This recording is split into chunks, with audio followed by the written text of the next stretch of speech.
একটা ভয়ঙ্কর উদ্বেগজনক বিস্ফোরক বিষয় সামনে এসেছে।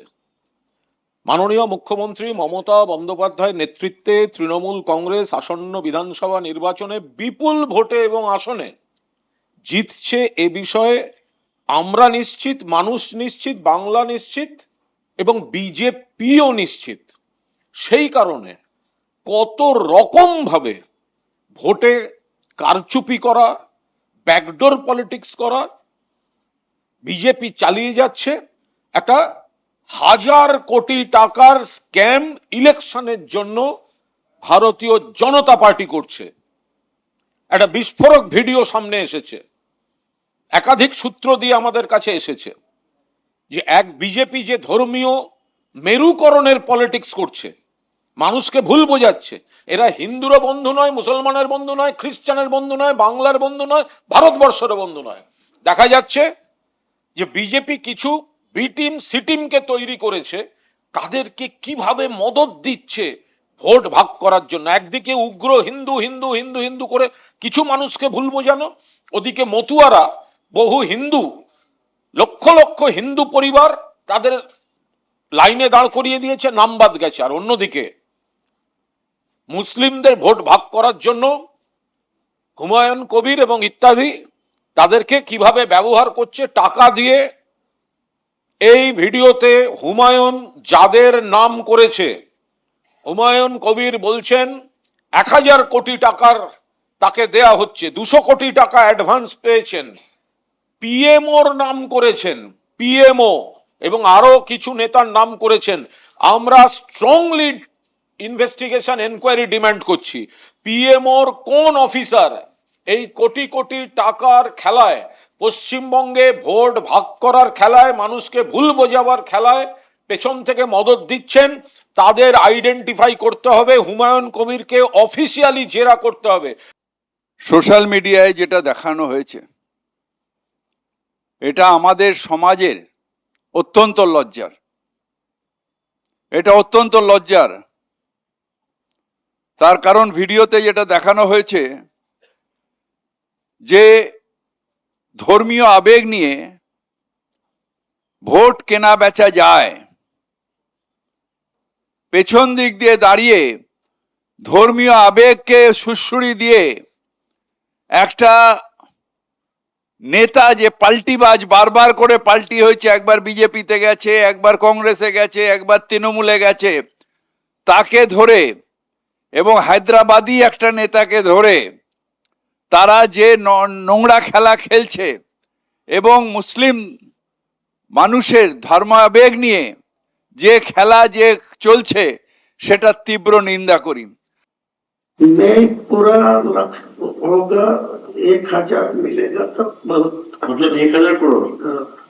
मेरा जो ऑप्शन रहेगी, मैं जो 1000 करोड़ रुपया आपको मांगते हैं ना, तो मैं 300 करोड़ रुपया में पहले से वो जो आपको बिहार में जो चुनाव नीतीश कुमार की जो फॉर्मूला में किया, मुस्लिम लोग बेसिकली ना बहुत इनोसेंट होता है। हाँ बहुत, तो इसको बेवकूफ बनाना बहुत आसान है। बहुत आसानी है, ये उसी सबको बोल रहा है। आज के दिन तो 100 मुसलमान से 80 मुसलमान को मेरा खिलाफ कोई बोलेगी तो आपको तोड़ के मारने जाएगी।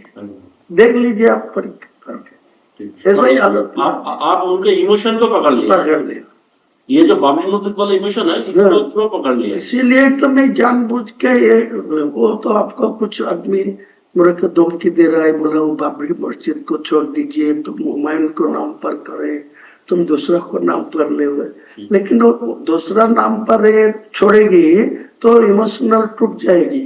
आज का दिन में जो इमोशन है बाबरी के नाम पे है। लेकिन बाबर क्या वो मेरा बाबर को साथ कोई लेना देना नहीं है, वो एक मस्जिद था, इसी इनको पास इमोशनल है।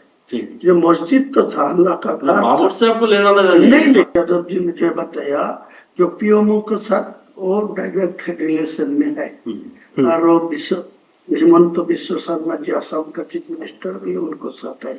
वो पीएमओ जी मेरे को साथ रिलेशन रखने के लिए डायरेक्ट जो मोहन यादव जी है ना, मध्य प्रदेश वो का मदुरा चीफ का मिनिस्टर, हाँ, हाँ। महाजन, हाँ, हाँ। वो मेरा साथ कनेक्शन रखते हैं। वो लोग बोला जो पीएमओ के साथ मेरा बात हुआ, आपको साथ कनेक्शन रखने के लिए वो लोग, उसका सीएम भी अपने साथ कनेक्शन रखा हाँ सीएम डायरेक्ट मुझे नहीं, हम लोगों को इन्फॉर्मेशन था आसाम का सीएम आसाम का जमींदारी दिया, लेकिन बाद में पीएमओ असम को जोड़ के रखा, लेकिन डायरेक्ट मोहन यादव जी को मेरा साथ बातचीत करने के लिए, तो दोनों को ही मेरा कनेक्शन में है। आप भाजपा को जहाँ बैठ के जितना नेता को सब बैठे, लेकिन ये कॉन्फिडेंशियल इलेक्शन का टाइम था, ये किसी को खुलना नहीं चाहिए। वो बोलेगा जो इनको पर्सनल इंटरेस्ट में ये सब किया, ठीक है, मैं तो वो कोई नहीं, मैं चैलेंज करके तो बोलूंगा, ठीक है। लेकिन मेरा को साथ आपका एग्रीमेंट होगा, साइन होगा, मैं इलेक्शन का बाद आपका चीफ मिनिस्टर होगा, जिसको भी आप निर्णय लेंगे मैं खुलना सपोर्ट देंगे, लेकिन मेरा कुछ दफ्तर तो मिलना चाहिए मुसलमान लोगों के लिए, वो तो एक एडजस्टमेंट होना है। होगा तो मेरा क्या दिक्कत है? कोई दिक्कत नहीं, मैं ओपन बोला, वाला इमोशन है, इसको पूरा पकड़ लिया। इसीलिए तो मैं जानबूझ के ये, वो तो आपको कुछ आदमी मेरे को धमकी दे रहा है, बोला वो बाबरी मस्जिद को छोड़ दीजिए, तुम हुमायूं को नाम पर करे, तुम दूसरा को नाम पर ले हुए, लेकिन वो दूसरा नाम पर ये छोड़ेगी तो इमोशनल टूट जाएगी। आज का दिन में जो इमोशन है बाबरी के नाम पे है, लेकिन बाबर क्या वो मेरा बाबर को साथ कोई लेना देना नहीं है, वो एक मस्जिद था, इसी इनको पास इमोशनल। কিভাবে মুসলিম ধর্মাবেগ কে বিক্রি করছে এই মানে এই কুলাঙ্গারটা, কিরকম ভাবে একটা মসজিদের নামে সে যে ভাবাবেগ তার সওদা করছে এবং 1000 কোটি টাকা চাইছে, 300 কোটি টাকা অ্যাডভান্স চাইছে। কেন? তার কারণ আমরা যারা মুসলমান সমাজের মানুষ, আমরা কি গরু ছাগল? আমরা কি বুদ্ধিহীন?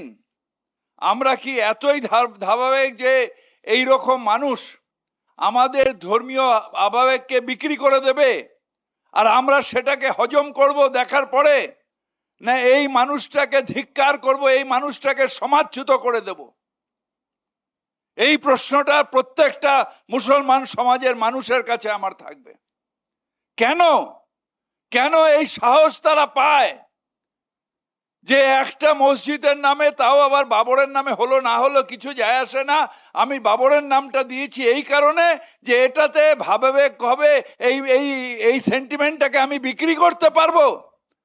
আমাদের সেন্টিমেন্ট বিক্রি করার জায়গা?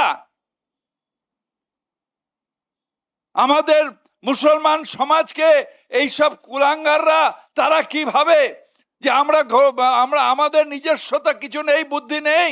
হ্যাঁ আছে, এর জবাব দেবে এই বিজেপির এই অন্যায়, এই যে কেনা সি টিম পি টিম তৈরি করা এবং সেইটা দিয়ে আজকে এক ব্যাগে এসআইআর করে মুর্শিদাবাদ মালদার ভাইদের নাম বাদ দিয়ে দিচ্ছে, তাতেও তাদের শান্তি হচ্ছে না। তারপর এই বেঈমানগুলোকে কিনে নিয়ে সেইখানে ভোট ভাগের যে রাজনীতি করছে, সেইটাকে মুসলমান সমাজকে জবাব দিতে হবে, দিতে হবে, দিতে হবে।